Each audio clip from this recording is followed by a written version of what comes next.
Balandia, actualité compliquée, micro du pasteur Bobo, Topesi Bilon, Mbote, Boza, Ebele, Bozali, Kolanda, Lusso Penza, Mokili Bomba, Kade Tulbaka, Maramba Congo, Zaka, très compliqué, Maramba Congo, puis ça va tout passer. Na Nenga Moko, on s'en tête, toujours, you give to the dog, the dog say no, but the cat say yes. You can do something for DRC is your country.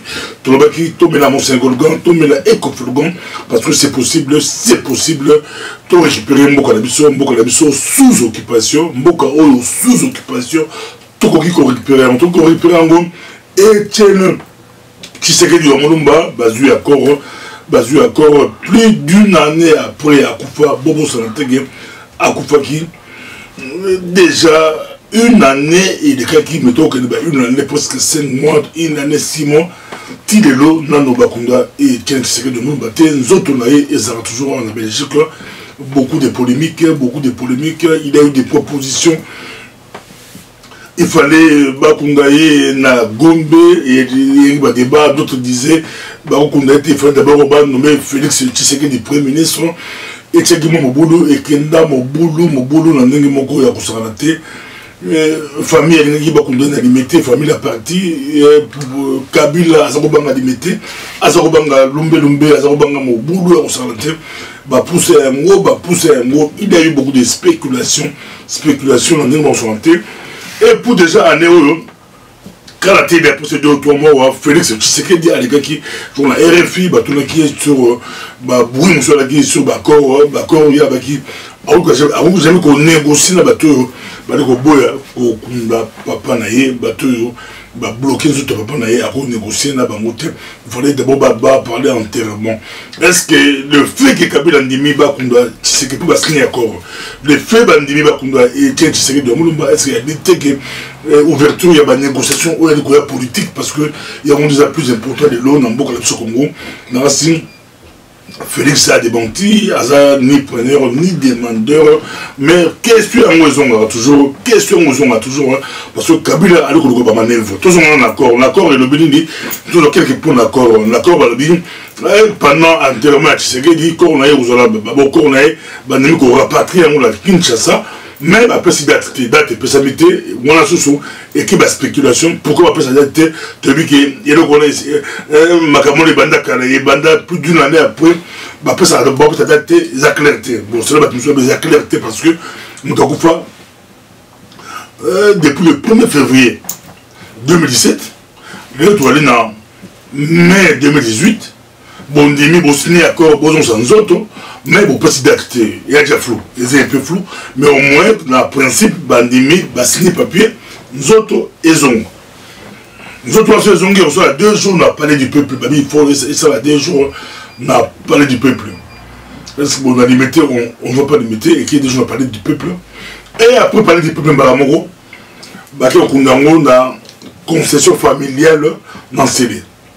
Oh, il est plus à là-bas qu'on doit limiter, bon, nous autres, selon la loi,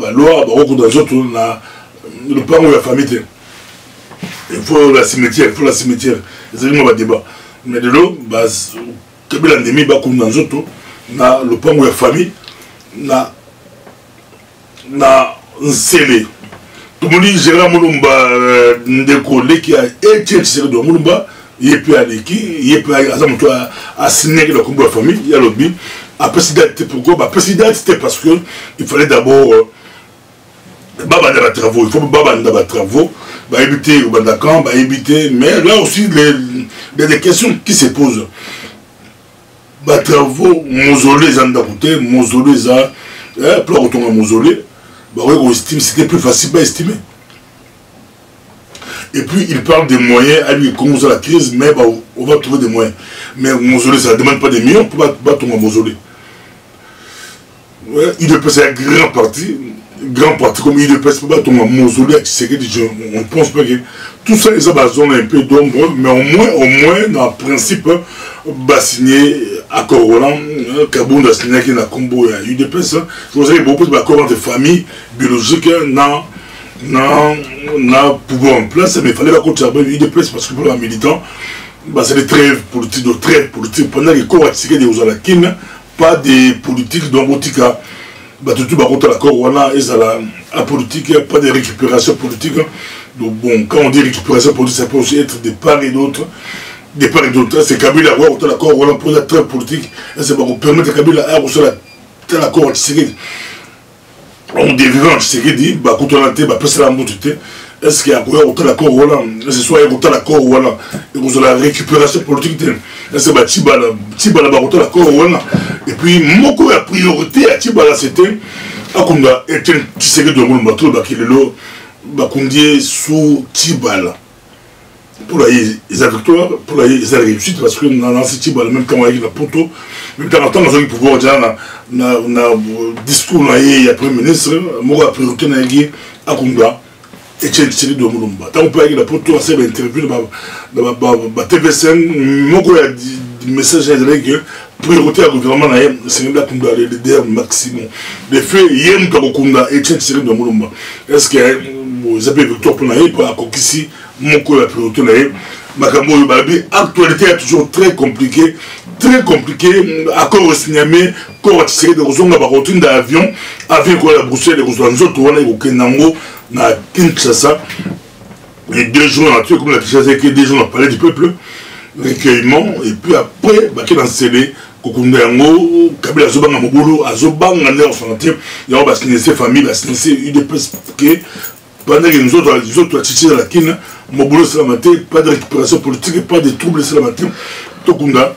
Beaucoup de titi na nengo ya calme mais la question qui se pose aux gens lango moi question Félix avec sous pression la négociation alors baki ako solo la jamais na batu ako kanisa même ta sur la batu bali ko boye ko kunda papa na awa siko Kabila a ndimi bakunga et Tshisekedi no ngoba to ba que se cache-t-il ce qu'on se disait na simanango peu actualité compliquée que se cache-t-il simanango Kabila a boyé pendant un temps.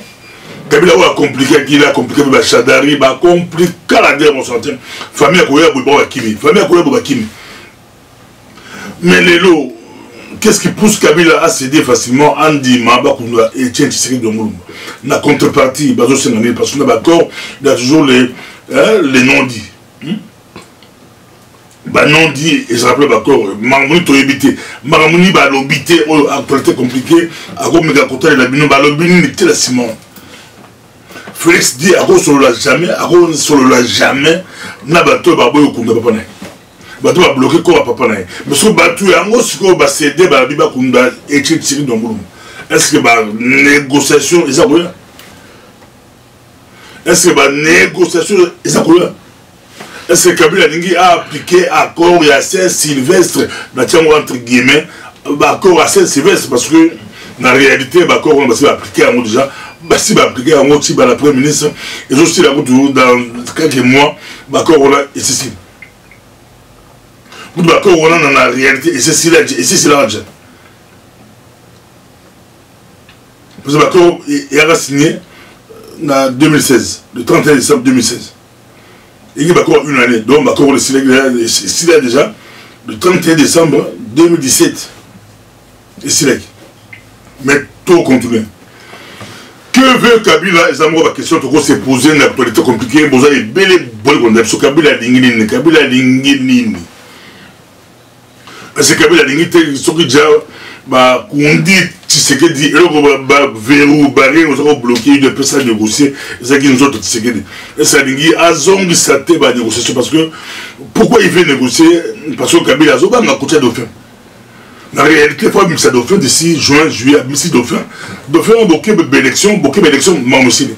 Mais il y a des guides Dauphin, à l'ingui, il y a quoi ça? Au quand il y a ça, il a dit, quand il y a mandat de transition. Alors transition avec Badibanga, transition avec Tibala, c'est quoi Kabila veut, transition. Mais transition, il faut partir par UDPS. C'est ça, il rumeur, bien que Félix va rejeter en haut, va faire le couteau, ça va le couteau, mais va faire les pistes témoins, ok, va qu'on jamais n'a pas tout, va au Kunda papa. Mais ce qu'il y a Kundi papa, ou Andimi à Kunda papa, et ce qu'on dit Tshisekedi. Qu'est-ce qui bloquerait encore pour sur la pose politique? La politique, tout est permis. Côté Katumbi a bloqué, Katumbi a bloqué avec la nationalité.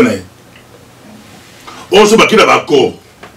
Parce que Kabila a poussé fort dans le côté à bloquer Katumbi dans le côté de nationalité italienne. Sur l'élection 5 000 euros, Katumbi a posé la candidate.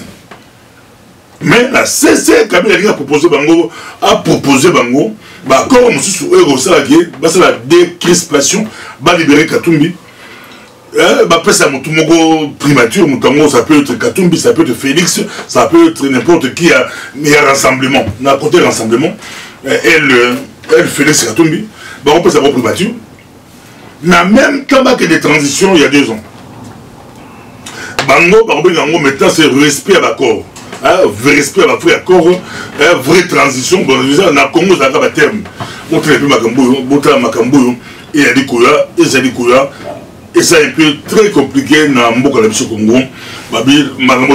Prochainement, et pour telle situation, Makabébélé, et ça, Congo, ça va très compliqué. C'est pour tal lango présent, pour tal lango, on a mis ce présent.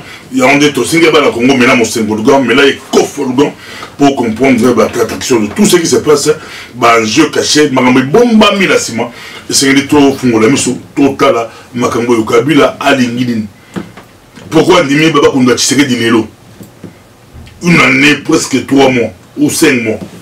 Une année, 4 mois. Pourquoi Nimi Lelo? Pourquoi Lelo? Les Amakabo, tout le monde d'avril, là, pourquoi Nyango Lelo? Les Amakabo, la question, tout s'est posé, c'est ça, l'accord mondial, l'accord en gros, très politique, monter à récupérer à sa récupération politique, monter à sa récupération politique, Tokunda, Etienne, Tshisekedi, Ouamboulou Mababi, actualité, très compliqué, la Congo, de l'ango, Talango, na boké bignonson, la détail nyonson, maintenant le bi, Kokunda Tshisekedi, et vous aurez bien, ils ont très bien, surtout le politique, tout le analyse politique, Bakunda Tshisekedi, ils ont bien, mais pour la maman Marthe, pour la famille, au moins, volonté familiale qui est, c'est la volonté de Tshisekedi, il est en image jamais que vous allez exiler politique, c'est la volonté de Bakunda na Mboka. Na ye RD Congo bakunda ye na mabele na ye na Congo Kinshasa donc et kosalama kaka ndenge ye alobaki on les a dit côté mais na côté Sima c'est côté très prudent parce que Kabila ali koluka même si a commis dans la piège voilà a coup Katumbi na ba Félix na piège voilà et vous allez pouvoir dribbler bango yazo lukaga glisser yazo lukaga abo kotika pouvoir mander ceci là abo kotika pouvoir aller ko ba manœuvre nyonso pour tika la pouvoir makambo ils sont très compliqué ba rumeur vous ebele ba le bi gizenga akufi mza masolo ba rumeur c'est bébé panzali même na milieu à palo à droite on vérifie la milieu la bango gizenga akufi te puis gizenga c'est grand baoba ceux qui ont couffé là, c'est que vous en présentez. Et puis, on va toujours, on va annoncer à la famille, la famille. Mais déjà, on va annoncer, pourquoi ceux qui ont couffé de la rumeur. Et la rumeur, c'est bien que vient à l'âge, vient à sa colis, vient à colis. Je crois, il y a mon père, il y a Zéla, un Zambé à Zoyer, mais. Au moment où avant, Congolais balingi trop de politique. D'autres disent que Desmond Tutu pas Koufi, c'est la rumeur, Desmond Tutu a Koufi des États-Unis. Donc, Nicolas Jean-Gaga, telle personne est à Koufi, telle personne est à Koufi. Et c'est là qu'il y a actualité compliquée. En tout cas, Total est là. Kabila Zone a glissé encore. Kabila Zone a beaucoup de pouvoir. Côté de pouvoir, ils ont soit des passes. Azoba, on a absent. Même si l'accès d'offense, un d'offense 100% congolais, Congolais va appuyer d'offense là, va repousser à Kanga Kabila, les Kamabongo, les Kamabongo, crime, Nini, à Ebi Balandela, à ce banc d'offense, à santé, à ce à glisser, après ça va Katumbi, après ça va Félix, après ça va Balani, après ça va un rassemblement là. Il y a des cas, bonsoir les qui a la possibilité, il y a modifié. Pour 2 ans pour ouvrir crise pour pousser à dire la pouvoir. Et c'est là-bas la Congo va fondre la mission. La Congo va fondre la mission. C'est tout ce qui est qui d'accord estimé entre gouvernement, famille biologique, et puis na parti puis signé UDPS va signer pour nous autres ils ont la triche ça mais la présidentité selon famille parce qu'on a mausolée sur le mausolée Sili sur les avancé ne va pas sa date il y a rapatriement est-ce qu'il y a des façons il y a camoufler mon désaccord sur la date ça on ne sait pas et puis est-ce qu'on a dit que au fond la négociation ils ont d'être mon avis prochainement ils ont dit micro du pasteur Bobo Nameli Mossengolgon Nameli Ekoflogo.